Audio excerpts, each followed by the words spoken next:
भैँसी गोठालीको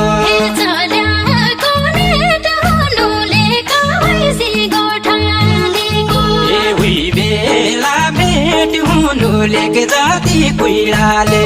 जेल्नु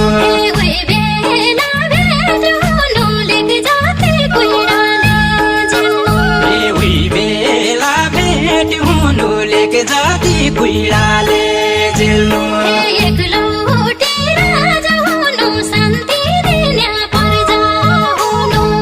एकलौटी राज हुनु शान्ति दिने पर्जा हुनु